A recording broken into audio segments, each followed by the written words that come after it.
Hey, this is Brook Hoover. I'm a guitar teacher in Cedar Rapids. If you want to subscribe to my channel, that would really help. Go ahead. And I like to bring questions my students have to my channel. So yesterday, and frequently and steadily, I get the same question. It's about like when they see a C7 chord or a C6 chord or a C add 9 or any of those numbers attached to any chord. They're like, hey man, what's the deal with those numbers? And I really like that question because it's interesting and it's not overly difficult. I always direct them back to the C major chord or scale, which I have in my book, and there are some formulas you're going to get out of that scale, which are also in my chord book. So I've got two books. One is called Chords, Guitar Chords or something. I don't have any right here, but I've got some in my studio. I can send you one. But anyway, I always direct them to the C major scale, which is really kind of a boring scale because it's just like this. Which I know is probably a disappointment for some people. So, two things. You got to know the notes of the scale, which are C, D, E, F, G, A, B, C. So it's alphabetical. A, B, C, D, E, F, G. Only it starts on C. C, D, E, F, G, A, B, C. And we're just simply going to count those notes.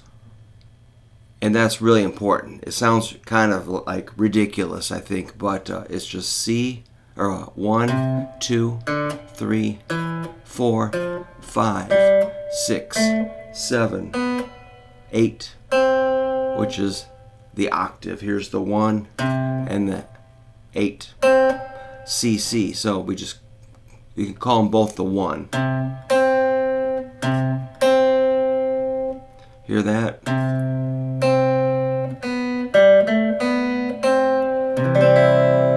Alright, so the chords are made of notes found in that scale. And the first ones you gotta know are the 1, the 3, and the 5. 1, 3, 5. That's a formula for a major chord, which is found right in the chord as you play it. The first 3 notes you play, that's your 1, 3, 5.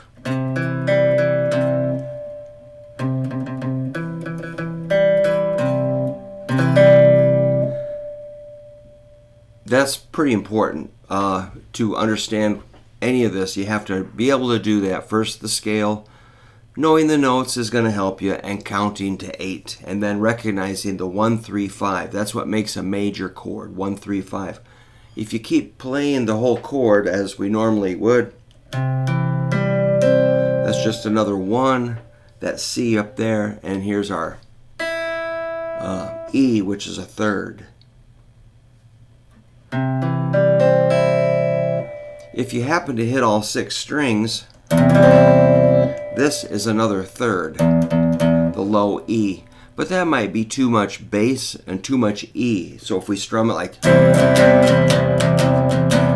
it just sounds too kind of flabby. So usually we don't strum the fat string open with a C chord. But you might cover the 6th string with your ring finger at the 3rd fret. That's a G. That'd be adding a 5th to the chord. Sounds a little more tight, you know. So there's with that. It doesn't stick out as bad, but let's just compare it with that low E again. You know, sometimes that's cool. That'd be a C/E or C over E, or C chord with an E bass note, or C with G, C over G, more tight, and just a regular normal C right there. All right, so as far as those numbers, it's not impossible to learn this, so don't worry. It's just a few weird little rules. Just have fun with it. Don't stress out. The first one I would do is pretty easy. We're going to take a note away, or a finger away. We're going to remove the pointer finger, which will give us a B. That gives us a C major 7. So the B is the 7th degree or interval of the scale. Check it out. 1, 2, 3, 4, 5, 6, 7. 7. B. Now let's play the chord. Check it out. So we've changed the formula from 1, 3, 5 to 1, 3, 5, 7. That's a major 7. And that chord is very kind of gentle, melancholy, kind of mellow, kind of annoyingly kind of sweet major 7.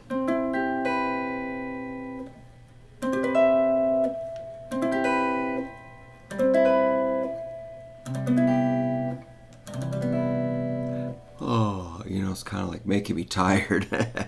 So that's major 7. 1, 3, 5, 7. Again, derived from the dumb major scale. So there's, more than C. You can do G or D or A or E. Every time you go forward, I'm going like in a circle of fifths. Every time I do that, I add 1 sharp. So then it changes as you go from key to key. So going in fifths is really cool. That's also in my chord book. And let me know if you have questions about that. We can make a video about circle of fifths. So we've gotten our C major 7. Okay, now is another little rule. You'll see C major 7 or major 7 chords. You'll also see the word or title or chord name C7. That's not C major 7. C7 means we flat the 7th. So yeah, that's kind of getting a little more interesting. Check it out. 1, 2, 3, 4, 5, 6, 7. That's a B. Flat it. You get B flat. So that's the note we're going to add to the C chord to make a C7 chord. That's also called a dominant 7. So that's like the formula is root 3rd 5th, so it's a major chord. Add that flatted 7. That's a big deal. C7. So that's the 7th. I always say is kind of bluesy, like.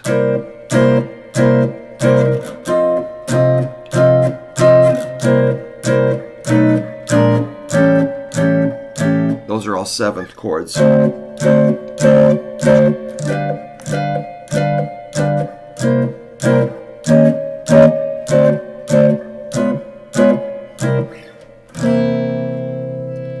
C7, so it's a dominant 7.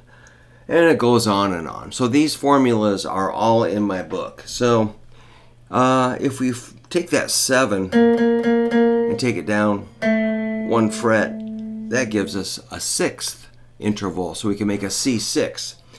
Let's find that 6th interval in the scale. 1, 2, 3, 4, 5, 6.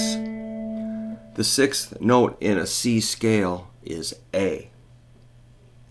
So yeah, you kind of got to know your notes on your guitar. I break that news to people every day, and they're like, "Oh, I just want to strum and have fun." Like, okay, just keep doing that, but add a little bit of this stuff as you go. Play whatever song you want to, or look at any videos you need. But try to understand what you're playing. As a guitar teacher, I think that's kind of my biggest job, in my mind, is to kind of break down these, little annoying mysteries. Okay, so a C6 sounds like this. I'm going to compare it to a major 7. They kind of go together. Major 7 is that kind of nice, sweet chord, really mellow. The 6th chord is also pretty mellow and pleasant. 6 chords.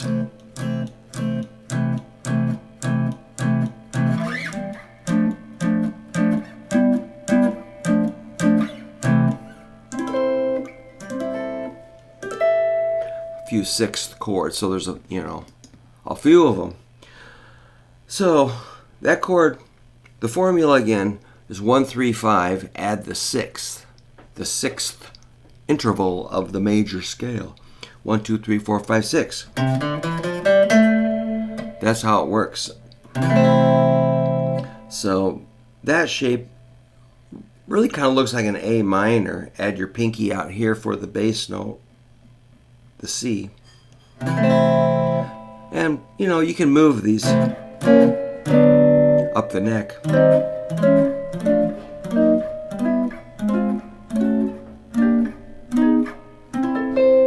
And then you can play in all 12 keys from one shape. So, playing by, students ask me, how are you reading it? Or are you aware of every note you're playing when I'm ripping through some bar chords or something in various keys? I'm thinking more like shape and sound.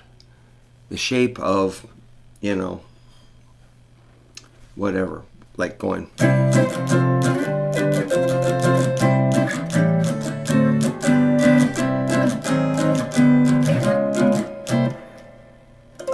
I could tell you every note I just played, but I don't have to be aware of that. I can just do it by shape and sound. So learning the shapes is probably, and recognizing the sound, so you're playing by ear, pretty important stuff. All right, so we got to the 6th. So we did major, major 7, dominant 7, 6. That's pretty good for your major type chords. Like when you see a suspended 4th, C, S-U-S, 4, suspended 4th. It means you're going to add the 4th to the chord. I might have an example of that. We'll do it in C. Here's a C. I'm going to add a 4th.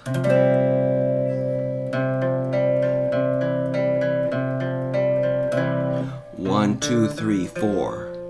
The 4th note in the C major scale is F.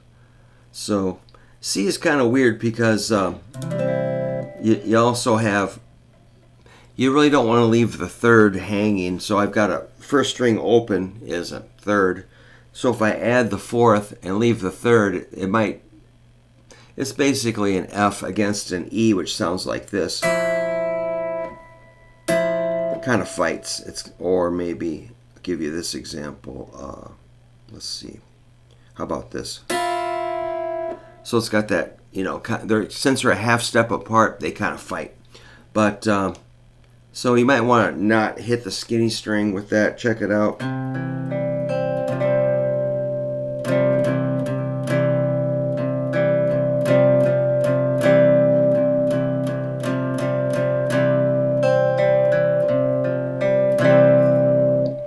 Or you could.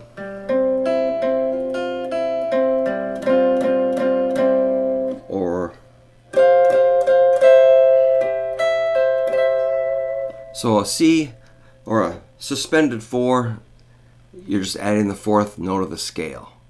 It's kind of boring, I suppose, but once you can use this, you're free to rock. Let's go back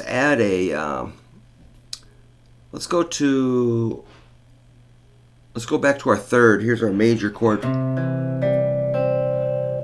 Okay, here's a big one. If you want to make it minor, you have to flat the 3rd. So remember, the 3rd is E. 1 2 3.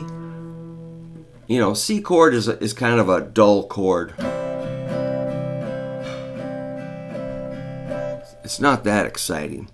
But if you alter it, it gets a little more rich. So let's say you're going to flat that 3rd. This is E. Flattening it goes this way. Wrong string.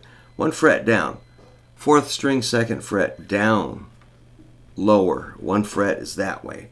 Some people think this is lower. That's not. That's higher. This is lower. Okay, so flatting it. Here's major. Here's minor. Ugh. Ah.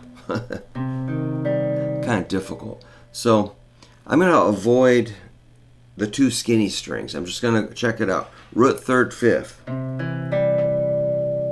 Now I'll flat the 3rd. Easier. So you really don't need the full chord to really express the correct, formula. So sometimes it's overkill to play all 5 or 6 strings. So in this case, we'll just kind of reduce a little bit. Major. Prepare for minor. Very sad. Yeah, very somber. That's very powerful. So again, to make minor, you must flat the 3rd. So up here in this C major, here's my 3rd. I'll flat it. Doesn't that just, it's almost like emotional, but here's major, minor. Up here, major, minor.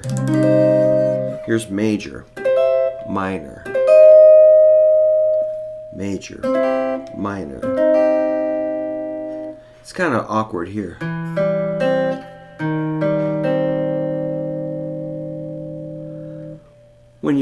Reason I say it's awkward, because if you play the skinny string open, it's pretty bad. Well, here's major, here's minor partially. So it'd be a major slash minor. C major slash minor, C minor slash major, either or. So it's kind of a mess because you've got that E flat and an E. Hear that? So, like, why does it sound broken? So you gotta maybe avoid that. Avoid a major 3rd mixing with a minor 3rd, unless you want that sound.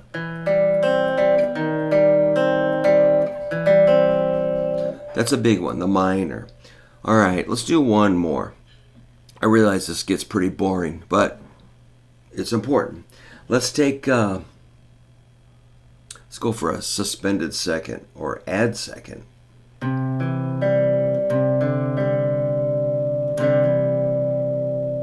So I just write C2. You can write C add 2 or C sus 2. I don't really care, but let's just say it's a C2. So we're going to add the 2nd note of the scale, which is D. That's our 2nd. Add that to the chord. We're going to go 1, 2. I think I'm going to take out the 3rd for now.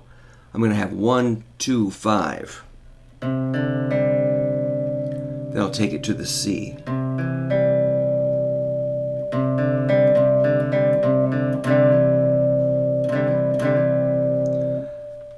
Add a 4th to that. Check this out.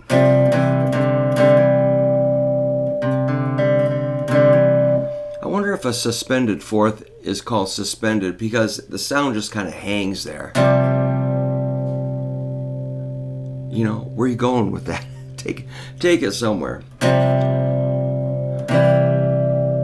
Resolution. But you can also, so we're raising that 3rd to a 4th, then you can drop the 3rd down to a 2nd. And usually you go back to the major, the 3rd.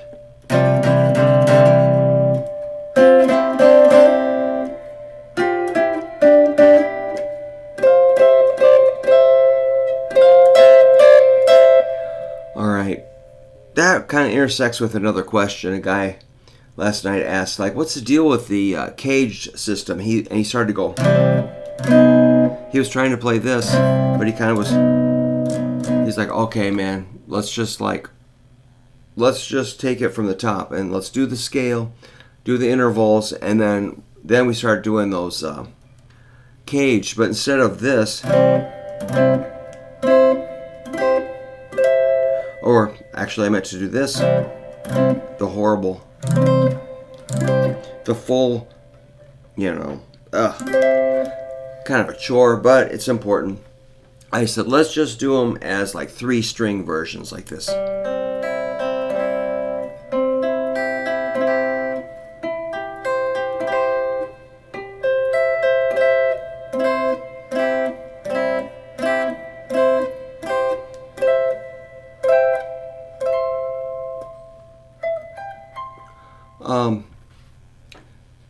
Yeah, that's just doing the 3-string version. The 3 skinny strings, then you can go in one set of strings like this.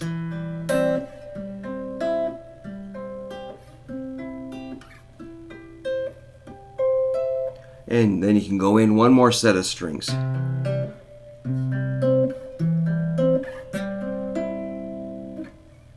Doesn't work perfectly as those three note jobbers. How about the 3 fat strings? Gotta think about this.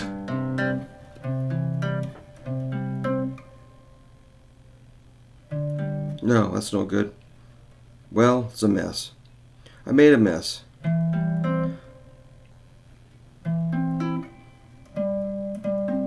Doesn't work out perfectly, but still those triads are super duper usable. It just didn't work out to where everyone had a root third fifth. That's what was bothering me last night at the lesson too. So that's at least starting to work your C major chords up the neck. Anyway, it goes on and on. That's a little off topic. These are just